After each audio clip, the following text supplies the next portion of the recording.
மேடையில் அமர்ந்திருக்கும் மருத்துவர்களுக்கும் இங்கே எதிரே கூடியிருக்கும் அன்பு உள்ளங்களுக்கும் என் முதற்கண் வணக்கம்.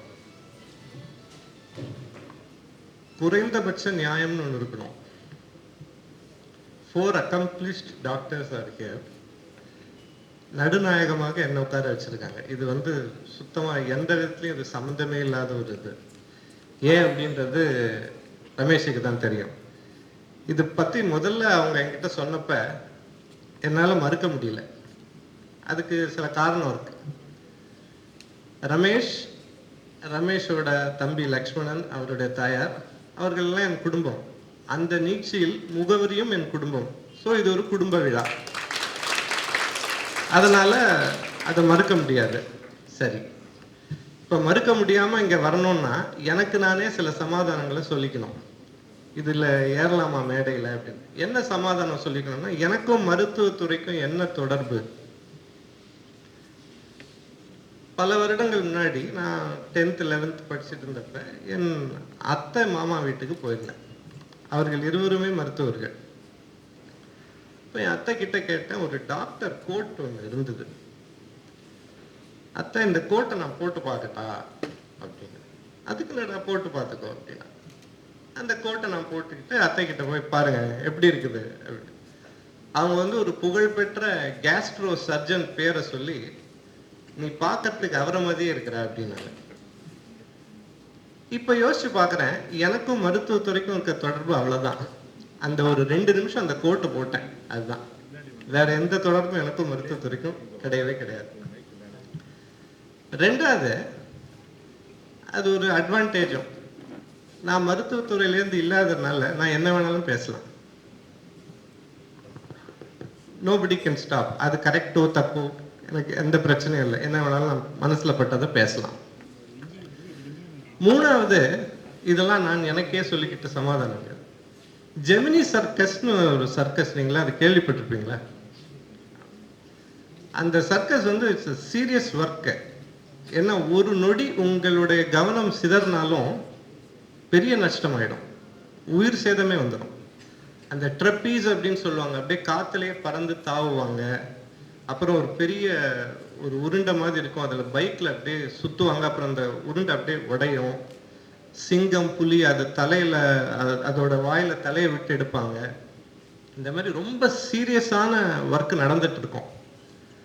அந்த நடுவில் அந்த ஆடியன்ஸ்லாம் அவங்க உயிரை கையில் பிடிச்சி பார்த்துட்டு இருப்பாங்க. ஐயோ என்ன எப்படி பண்ணுறாங்க, ஏதாவது ஆயிடுமோ அப்படின்னு.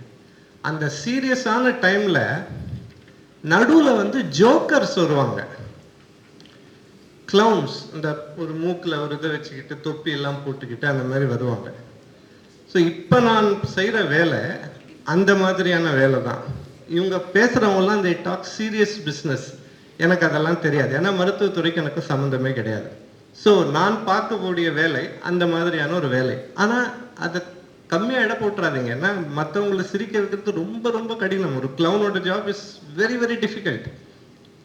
You can make others angry. மற்றவங்களை பயப்பட வைக்கலாம். ஒரு உதாரணத்துக்கு, நான் இப்போ 2 பேரை இங்கேருந்து செலக்ட் பண்ணுவேன். இங்கே இருக்க டாக்டர்ஸ் அவங்களுக்கு வைவா கண்டக்ட் பண்ணுவாங்கன்னு நான் சொன்னேன்னு வச்சுக்கோங்க, பாதி பேர் எஞ்சி ஓடிடுவீங்களா இல்லையா? ஸோ பயமுறுத்துறது ரொம்ப ஈஸி, கோவப்பட வைக்கிறது அதை விட ஈஸி. ஆனால் சிரிக்க வைக்கிறது ரொம்ப கஷ்டம். ஸோ அது ஒரு பெரும் பொறுப்பாகவே நான் எடுத்துக்கிறேன். சரி, இதெல்லாம் நான் எனக்கு சொல்லிக்கிட்ட சமாதானங்கள். இதுக்கு மேலே நான் பேசுறதுக்கு எல்லாத்துக்குமே அறிவியல் பூர்வமான ஆதாரங்களோ தரவுகளோ இல்லை. இதெல்லாம் எனக்கு பட்டது, அதை சொல்கிறேன். அது நீங்கள் எடுத்துக்கலாம், எடுத்துக்காமையும் போகலாம், ஒன்றும் பிரச்சனை இல்லை. ஃபர்ஸ்ட் ஒரு சின்ன கதை. ஜென்ரல் மோட்டார்ஸ் அப்படின்னு ஒரு நிறுவனம், ஒரு கார் மேனுஃபேக்சரிங் நிறுவனம். அந்த நிறுவனத்திலிருந்து கார் வாங்கின ஒருத்தர் அந்த கம்பெனிக்கு ஒரு லெட்டர் போட்டார். My car does not like vanilla ice cream அப்படின்னாரு. கம்பெனி அந்த லெட்டரை தூக்கி போட்டுருச்சு. யாரோ ப்ராங்க் பண்ணுறாங்க, ஏதோ சும்மா கிண்டல் பண்ணிட்டு இருக்காங்க. அந்த ஆள் விடலை, திருப்பி இன்னொரு லெட்டர் போடுறாரு. நான் எப்பெல்லாம் வெனிலா ஐஸ்கிரீம் வாங்குறேனோ அப்பெல்லாம் என் கார் ஸ்டார்ட் ஆக மாட்டேங்குது. இப்போ அந்த ஜெனரல் மோட்டார்ஸ் அதை ரொம்ப சீரியஸாக எடுத்துக்கிட்டாங்க. கார் ஸ்டார்ட் ஆகலை, ஏதோ ப்ராப்ளம். தே அசைன்ட் அ எக்ஸ்பர்ட் இன்ஜினியர். அந்த இன்ஜினியர் அந்த கார் ஓனரோடையே சுற்றிந்தார். எங்கே போகிறாரு, எவ்வளோ பெட்ரோல் போடுறாரு, எப்போ ஸ்டார்ட் பண்ணுறாரு, எப்போ நிறுத்துறாரு, எப்படி ஓட்டுறாரு, எங்கெங்கே போகிறாரு, எல்லாத்தையும் நோட் பண்ணார். பிரச்சனையை கண்டுபிடிக்க முடியல. அதே மாதிரி அவர் நோட் பண்ணிட்டு இருக்கிறப்ப அந்த ஐஸ்கிரீம் கடையில் போய் ஒரு வெனிலா ஐஸ்கிரீம் வாங்கிட்டு வரப்ப அந்த கார் ஸ்டார்ட் ஆகலை. அப்புறம் அவர் ரொம்ப ஆழமாக சிந்திச்சு பார்க்குறப்ப வெனிலா ஐஸ்கிரீம் அப்படின்றது ஒரு காமன் ஃப்ளேவர், அது வந்து ஒரு மோஸ்ட் சார்ட் ஆஃப்டர் ஃப்ளேவர். அது கடையோட முன்பகுதியிலே வச்சுருப்பாங்க, மற்ற ஃப்ளேவர்லாம் பின்னாடி வச்சுருப்பாங்க. இவர் வெனிலா ஐஸ்கிரீம் வாங்க போகிறப்ப அவர் கடைக்கு போயிட்டு வர நேரம் ரொம்ப கம்மி. ஒரு 2 நிமிஷத்துலேயே டக்குன்னு போய் வாங்கிட்டு வந்துடுவார். மற்ற ஃப்ளேவர் வாங்கினா திரும்பி வர்றதுக்கு நேரம் ஜாஸ்தி ஆகும், 5-10 நிமிஷம் ஆகும். இந்த 2 நிமிஷத்துக்குள்ள வர்றதுனால கார்ல வேப்பர் லாக் ஃபார்ம் ஆயிடுது. அந்த வேப்பர் லாக் ஃபார்ம் ஆயிட்டதுனால கார் ஸ்டார்ட் ஆக மாட்டேங்குது. இதை கண்டுபிடிச்சு அந்த ஜெனரல் மோட்டார்ஸ் நிறுவனம் அதை சரி செஞ்சாங்க. இதுல என்ன நான் உங்களுக்கு சொல்ல வர்றதுன்னா, கஸ்டமர் சொல்ற லாங்குவேஜ், பேஷன்ஸ் உங்களுக்கு பேசுற லாங்குவேஜ், அதோட உள்ளர்த்தத்தை புரிஞ்சுக்கோங்க. அவங்களுக்கு தெரிந்த மொழினா இங்கிலீஷ், தமிழ், ஹிந்தி, மராட்டி அந்த மாதிரி நான் சொல்லலை. அவங்க பேசுறதோட உள் அர்த்தத்தை உள்வாங்கி புரிஞ்சுக்கோங்க. அவங்க என்ன சொல்ல வராங்கன்றதை டீப்பா ஆராய்ஞ்சு புரிஞ்சுக்கோங்க. அவங்களுக்கு தெரிந்த மொழியில் தான் பேசுவார்கள். அவங்களுக்கு தெரிஞ்ச வரைக்கும் தான் அவங்களால எக்ஸ்பிளைன் பண்ண முடியும். They are not doctors, they are normal people. So அவங்களுக்கு தெரிஞ்ச மொழியில் தான் அவங்க பேசுவாங்க. ஸோ முதல்ல அவங்க சொல்ல வர்றது என்னன்றதை காது கொடுத்து கேட்டு உள்வாங்கி புரிஞ்சுக்கோங்க. இன்னொரு உதாரணம், ஒரு சிஆர்ஆர் எனக்கு சொன்ன நிகழ்வு. எமர்ஜென்சி மெடிசன்ல ஒரு பேஷண்ட் வராரு. அவர் வந்து அவங்க கிட்ட சொல்றது, எனக்கு வெலன்னு இருக்கு. இவங்களுக்கு ஒன்றும் ஃபர்ஸ்ட் புரியல, என்ன பண்ணுது, எனக்கு வெலன்னு இருக்கு. அது தெரியுதுங்க, என்ன பண்ணுது, இல்லைங்க எனக்கு வெலன்னு இருக்கு. ஒரு சின்ன கேள்வி, வெல தமிழ் இலக்கண குறிப்பு யாராவது சொல்ல முடியுமா? வேலை தமிழ் அறிந்த நல் கூட்டம். சரி, ஸோ வெலன்னு இருக்கு. எல்லாரும் வந்து கேட்குறாங்க, நர்ஸ் வந்து கேட்குறாங்க. அவர் அவ்வளோதான் சொல்ல முடியுது அவரால், எனக்கு வெலன்னு இருக்குதுங்க அப்படின்னு. சீனியர் டாக்டர் வராரு. அவர் வந்து என்ன அப்படின்னா, இவங்கெல்லாம் சொல்கிறாங்க, நாங்கள் வைட்டல்ஸ்லாம் செக் பண்ணோம், வெலன்னு இருக்குன்னாரு, but vitals are all good அப்படின்னு. அவர் பார்த்துட்டு தண்ணி சாப்பிட்டாரா கேளுங்க.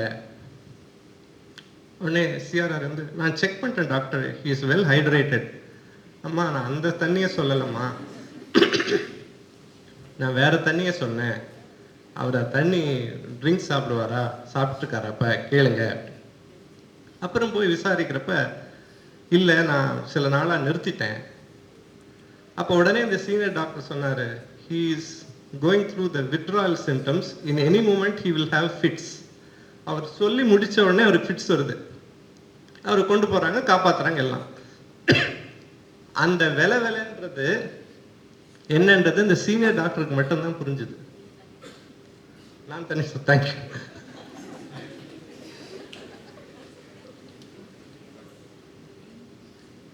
அது அவருக்கு மட்டும்தான் தெரிஞ்சது. இதுதான் நான் சொல்றது, understand the language of patients. Not only understand the language of patients, you talk in a way which they understand. Number 1, இதான் first message. Number 2, never underestimate the power of mind over body. ஒரு பெரிய ஆன்மீக குரு இருந்தார். அவர் வந்து ஒரு 4 மாணவர்களை கூப்பிட்டார், அவரோட சீடர்கள். அவர்கிட்ட சொன்னாரு, அஞ்சாத ஒருத்தங்க வரான், அவன் வரப்ப இதை செய்யுங்கன்னு சொல்லி இந்த 4 பேர் காதலையும் ஒரு ரகசியத்தை சொன்னார். அந்த அஞ்சாத மாணவன் உள்ள வரப்ப ஃபர்ஸ்ட் இந்த 4 மாணவர்ல ஒருத்தன் அவனை வரவேற்று, என்னப்பா அவனுக்கு உடம்பு சரியில்லையா, முகமெல்லாம் வாடி இருக்கு அப்படின்னு. அவன் அதெல்லாம் ஒன்றும் இல்லையே, நான் நார்மலாக தானே இருக்கேன். கொஞ்சம் தூரம் நடக்கிறான். 2வது அந்த மாணவன், என்னப்பா கண்ணெல்லாம் ஒரு மாதிரி இதுவாக இருக்கு, ஜுரம் அடிக்குதா, காய்ச்சலா அப்படின்னு. அதெல்லாம் ஒன்றும் இல்லையே வரான். 3வதா இன்னும் கொஞ்சம் தூரத்தில் 3வதா, என்னப்பா ஒரே சோர்வாக இருக்க, காலெல்லாம் தளர்வா நடக்கிற, உடம்பு சரியில்லையா ஐயா அதெல்லாம் ஒன்றும் இல்லைங்க. இன்னும் கொஞ்சம் தூரம் போனான். 4ஆவது வந்து, என்னப்பா உடம்பு சரியில்லாமல் இப்படி வர்ற, என்ன பிரச்சனையாது அது? அவன் கொஞ்சம் தூரம் போய் அந்த 5ஆவது மாணவன் வந்து, எனக்கு நிஜமாவே உடம்பு சரியில்லை, எனக்கு காய்ச்சலே வந்துருச்சுன்னு படுத்துட்டான். ஆக்சுவலா the mind plays over the body, so never underestimate the power of mind over body. இது ரொம்ப முக்கியம். இதுக்கு ஏன் அப்படி சொல்ல வரேன்னா, இந்த மைண்ட் நீங்க கொடுக்குற மருந்து அவர்களுக்கு உடம்பை வந்து குணமாக்கும். ஆனா மைண்டுக்கு என்ன கொடுப்பீங்க? உங்களுடைய வார்த்தைகள். your words and actions help. அங்கதான் உங்க தனித்தன்மையை நீங்க காட்டணும். என்னோட மேலாளர், இப்ப அவர் எங்க இல்லை, அவர் ஜெர்மனியில் இருக்காரு. அவர் ஆப்பிரிக்காவில் டியூனிசியாவில் பிறந்தவர். அதுக்கப்புறம் ஜெர்மனியில் போய் அங்கே குடியுரிமை பெற்று டாக்டரேட்லாம் பண்ணார். எனக்கு மேனேஜராக இருந்தார். அவர் சொன்னார், நான் டியூனிசியாவில் வந்து ஒரு வீக்கெண்ட் வந்து எனக்கு கடுமையான பல் வலி தாங்கவே முடியல. ஸோ ஒரு டாக்டரை பார்த்தேங்க டியூனிசியாவில். அவர் வந்து எனக்கு அந்த பல்லை எடுக்கணும்னாரு. சரி, எனக்கு வலி போனால் போதும், சரி ஏதாவது செய்யுங்க அப்படின்ட்டேன். இவர் வந்து வாயை திறந்துட்டு இருக்காரு. அந்த டாக்டர் பல்ல எடுக்க வரப்ப அவர் கை நடுங்குது, கடக்கட நடுங்குது. இவர் அப்படியே அவரை நிறுத்திட்டு, நான் வலியோடே இருந்துக்கிறேன், எனக்கு ஒரு பெயின் கில்லர் மட்டும் கொடுங்க. அதான் சொன்னார். அவன் பல்ல எடுக்கிறதுக்குள்ள நாக்கு எடுத்துட்டானா என்னையா பண்ணுவேன்? இதுதான் இந்த செய்கை. உங்களுடைய வார்த்தைகளும் செய்கைகளும் அவர்களுக்கு நம்பிக்கையை கொடுக்க வேண்டும். இதுதான் என்னோட 2வது message. Understand the power of mind over body and give them hope. Always give them hope. 3வது மெசேஜ். இந்த ஏன் ஹோப் வந்து ரொம்ப முக்கியம் அப்படின்னு நான் சொல்றேன்னா, நெல்சன் மண்டேலா பத்தி உங்க எல்லாருக்குமே தெரியும். 28 ஆண்டுகள் சிறையில் இருந்தார். அவர் சிறையில் இருந்தப்ப அவரோட தாயார் தவறிடுறாங்க. அவருக்கு வெளில அனுப்ப மாட்டேன்ட்டாங்க. சிறையில் இருந்தப்ப அவரோட மகன் ஒரு விபத்தில் இறந்துடுறார். அப்பயும் வெளில அனுப்ப மாட்டேன்ட்டாங்க. அங்கே சூரிய ஒளி பட்டு அவர் கண் பார்வை கிட்டத்தட்ட டேமேஜ் ஆகிடுது. இது எல்லாத்தையும் மீறி அவரோட துணைவியாருக்கு எழுதுறார் ஒரு கடிதத்தில், what ever you lose, never loose hope. அந்த ஹோப் அப்படின்றது நீங்க கொடுக்குற வார்த்தை அந்த தைரியத்தில் தான் இருக்கு. So never underestimate the power of mind over body and always give them hope. 3வது, look at things holistically. நான் சொல்ற எதுவுமே புதுசு இல்லை, எல்லாருமே எல்லா டைம்லயும் சொன்னது தான். I am just repeating it. Look at things holistically. என் குடும்பத்தில் ஒருத்தருக்கு கால் வலின்னு சொல்லி பெங்களூர்ல இருக்கிறப்ப ஒரு டாக்டர் கிட்ட கூட்டு போனோம். அவர் வந்து பல டிகிரிகள் வச்சிருந்தாரு, எம்பிபிஎஸ், எம்டி, அப்புறம் பல டிகிரி. அவர் பார்த்துட்டு எக்ஸ்ரே எடுத்தாரு, இந்த இது கொடுத்தாரு, மருந்து கொடுத்தாரு. அந்த கால் வலி மட்டும் போகவே இல்லை, இந்த ஆங்கிள். அப்புறம் வீட்டு ஓனர் சொன்னாங்க, இன்னொரு டாக்டர் இருக்காரு, அவரை போய் பாருங்க. அதே தெருவில் கொஞ்சம் தூரம் போனா அந்த டாக்டர், அவர் வந்து ஒரு 5 ரூபாய் டாக்டர். அவர் பணம் வாங்க மாட்டார். நீங்க உங்களுக்கு ஃபுல்லா சரியா போனோன்னு வந்து பாருங்க அப்படின்னு அவர்கிட்ட காமிச்சு. அவர் எல்லாம் பார்த்து எக்ஸாமின் பண்ணிட்டு, நைட்டு ஃபேன் போட்டுட்டு படுப்பீங்களா? ஏன்னா பெங்களூர் கொஞ்சம் குளிர், நல்ல குளிர் இருக்கும். ஃபேன் போட்டுட்டு படுப்பீங்களா? ஆமாம். சாக்ஸ் போட்டுப்பீங்களா? இல்லை. இனிமேல் சாக்ஸ் போட்டுட்டு படுங்க. சரி, அவ்வளோதான், வலி போயிடுச்சு. எக்ஸ்ரே, கால், இது அது எதுவுமே இல்லை. அவர் வந்து what he looked it was, he looked at everything. நீங்க படுக்கிறது ஃபேன் போடுறதா இல்லையா, குளிர் எப்படி இருக்குது, எல்லாத்தையும் பார்த்து holistically he gave a solution. Within minutes he gave it and within days the problem was resolved. So இதான் என்னோட 3வது message. look at things holistically. 4வது மெசேஜ், என்னோட டெல்லியில் நான் வேலை செஞ்சிருந்தப்ப என்னோட சுப்பீரியர்ஸ்லாம் வந்து ஆர்ம்டு சர்வீஸ்லேருந்து வந்தவங்க, ஏர்ஃபோர்ஸ்லேருந்து வந்தவங்க. அப்போ ஒருத்தர் என்கிட்ட சொன்னார், my senior officer told me, you are a gentleman and then an officer. Never reverse the order. You are a gentleman and then an officer. Never reverse the order. இன்னொரு சம்பவம் எனக்கு தெரிஞ்ச சிஆர்ஆரை சொன்னது.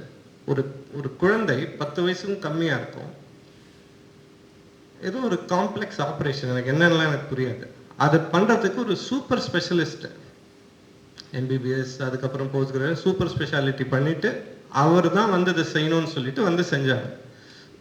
அவர் வந்து அவர் பேர் கூட எனக்கு தெரியாது, but is a super specialist. அவர் வந்து அந்த குழந்தைக்கு அனஸ்தீசியெல்லாம் கொடுத்து அது மயக்க நிலையில இருக்கு. அவர் வந்து கத்தி எடுத்து அந்த அறுவை சிகிச்சை செய்யறதுக்கு முன்னாடி ஐ எம் சாரிடா அப்படின்னு சொல்லிட்டு அறுவை சிகிச்சை. What he actually displayed was is a good human being and then a doctor. இதை மறந்துடாதீங்க. You are a good human being and then a doctor. இது 4வது மெசேஜ். இது வரைக்கும் சொன்னதெல்லாம் பேஷண்ட் டாக்டர் அந்த ரிலேட்டட். அடுத்து சொல்ல போற 4 உங்களோட தனிப்பட்டது. First, have passion for work. இதுக்கு நான் என்னைக்குமே கொடுக்குற ஒரே உதாரணம் திரைத்துறையில் இருக்கிற ஒரு நடிகர். இப்போ அவர் நம்மோட இல்லை, சிவாஜி கணேசன். ஏவிஎம் ப்ரொடக்ஷன்ஸ் உயர்ந்த மனிதன் அப்படின்னு ஒரு படம், அந்த படம் நீங்க பார்த்துருப்பீங்களான்னு எனக்கு தெரியல, அது பிளாக் அண்ட் ஒயிட் படம். உயர்ந்த மனிதன் ஒரு படம் எடுத்தாங்க. அந்த படத்துல இந்த படத்தோட கதை இதெல்லாம் கேட்டுட்டு அவர் ஃபர்ஸ்ட் வந்து கேட்டது, எனக்கு அந்த படத்துல இருக்க அந்த டாக்டர் ரோலை கொடுங்க அப்படின்னாரு. அந்த படத்தோட ஹீரோ டாக்டர் ரோல் இல்லை, அந்த படத்தோட ஹீரோ வேற ஒரு ரோல். ஆனா இவர் வந்து கேட்டது, எனக்கு அந்த டாக்டர் ரோலை கொடுங்க, அதுல தான் என்னோட நடிப்பு திறமையை வெளிப்படுத்த முடியும். அவங்க ப்ரொடியூசர் சொல்றாரு, சார் அது ஹீரோ ரோல் இல்லைங்க, அது ஒரு கேரக்டர் ரோலு, எனக்கு எல்லாம் வேணாங்க, எனக்கு அந்த ரோல் கொடுங்க, அதுதான் எனக்கு நடிப்பு தான் என்னோட பேஷன். அவருக்கு ஹீரோ அந்த இமேஜ் இல்லை, அவரோட பேஷனே இந்த நடிப்பு நடிப்பு நடிப்பு, அதனால இந்த ரோல் எனக்கு கொடுங்க அப்படின்னு கேட்கிறாரு. அவரை பத்தி இன்னொரு செய்தி ஒரு நடிகர் சொன்னது வானொலியில, பல படங்கள், பல 100 படங்கள் நடித்து விட்டார். மலையாள சினிமால அவருக்கு ஒரு வாய்ப்பு வருது. அந்த மலையாள சினிமால அவரோட நடிக்கிறவர் மோகன்லால், ஒரு திறமையான நடிகர். அவர் பற்றி எல்லாம் கேள்விப்பட்டிருப்பீங்கன்னு நினைக்கிறேன். இவர் வந்து ப்ரிப்பேர் பண்றாரு, நாளைக்கு ஷூட்டிங் மோகன்லாலோட நான் உட்காந்து ப்ரிப்பேர் பண்ணணும். பல 100 படங்கள் பண்ணிட்டாரு, எஸ்டாப்ளிஷ்ட் ஆக்டர், பல விருதுகள் வாங்கிட்டாரு. ஆனாலும் ஒரு ஒரு விஷயத்தை செய்யறப்ப எவ்வளவு பக்தியோட செய்யணும் அப்படின்றதுக்கு அது ஒரு உதாரணம். He could have just gone, but he said, no, I have to prepare. ஒவ்வொரு நாளையும் உன் முதல் நாள் தொழில நீ முதல் நாள் எப்படி இருக்கிறியோ அதே மாதிரி ஒரு நாளையும் கன்சிடர் பண்ணு. இது first message, personally for you. 2வது மெசேஜ், நீங்க வந்து பல என்ன சொல்றது, பல தேசங்களுக்கு செல்வீங்க, பல துறைகள்ல இருப்பீங்க, பல ஆளுமைகளை பார்ப்பீங்க, நீங்களே ஆளுமைகளா இருப்பீங்க. இது எல்லாத்துக்கும் ஒரு அடிப்படைன்னு ஒண்ணு இருக்கு. ஒரு நிகழ்வு, என்ன நிகழ்வு அப்படின்னா 1921-22 ஒத்துழையாமை இயக்கம் நடந்தது. அது உங்களுக்கு தெரியும், நான் கோஆபரேஷன் மூவ்மெண்ட். இந்த நான் கோஆபரேஷன் மூவ்மெண்டோட அடிப்படை என்ன? அஹிம்சை, அறம் சார்ந்த போராட்டம். இதை வச்சுதான் நாடே மகாத்மாவுக்கு பின்னாடி போனது. இதை வச்சுதான் நாடே மகாத்மாவோட போனது. அந்த சமயத்துல உத்தரப்பிரதேசில் சௌரி சாரா அப்படின்னு ஒரு இடம் உண்டு. அங்க வந்து பிரிட்டிஷ் அரசாங்கத்து காவலர்களுக்கும் இந்த போராட்ட வீரர்களுக்கும் நடந்த ஒரு பிரச்சனையில கலவரமா மாறி அந்த போலீஸ் ஸ்டேஷனை அவங்க எரிச்சிடுறாங்க. அதுல 4-5 போலீஸ்காரங்க இறந்துடுறாங்க. உடனே மகாத்மா போராட்டத்தை கைவிடுறார். எல்லாரும் சொல்றாங்க, நாடே ஒரு உத்வேகத்தோட போயிட்டு இருக்கு, நீங்க தயவு செய்து இப்ப நிறுத்தாதீங்க. அவங்களும் தப்பு பண்ணாங்க, முடியாது, நீங்க இப்படி திடீர்னு எப்படி நிறுத்தலாம்? இது வந்து ஃபுல்லா அந்த போராட்டத்தை நீர்த்து போக செய்யும். அவங்க சொல்றாங்க, இவங்க சொல்றாங்க, அவங்க செஞ்சனாதான் நான் செஞ்சேன், எல்லாரும் உங்களுக்கு சப்போர்ட் பண்றாங்க. இது எதையுமே அவர் எடுத்துக்கல. அறம் சார்ந்த வழின்றது என்னுடைய கொள்கை, அதை நான் விட்டு கொடுக்க மாட்டேன். அதனால இந்த போராட்டத்தை இப்போ நான் கைவிடுறேன் அப்படின்ட்டார். எவ்வளவோ சொன்னாலும் அறமே என்னோட அடிப்படை, அதை நான் விட்டுட்டா எதுவுமே இல்லை, I will not do it. He called off the protest. இதில் நீங்கள் ஒன்று கவனிக்கணும், மகாத்மா எந்த நாட்டுக்கும் அதிபரோ ஜனாதிபதியோ இல்லை. அவர் பெரிய தொழில் அதிபரோ 1000 பல்லாயிரம் கோடிக்கோ சொந்தக்காரர் கிடையாது. He does not have any scientific inventions to his credit. ஆனாலும் 100 ஆண்டுகளுக்கு பின்பும் நம்ம அவரோட பேரை பேசிக்கிட்டு இருக்கோம். ஏன்? இதுதான் காரணம். இதுதான் மகாத்மாவோட ஸ்பெஷாலிட்டி.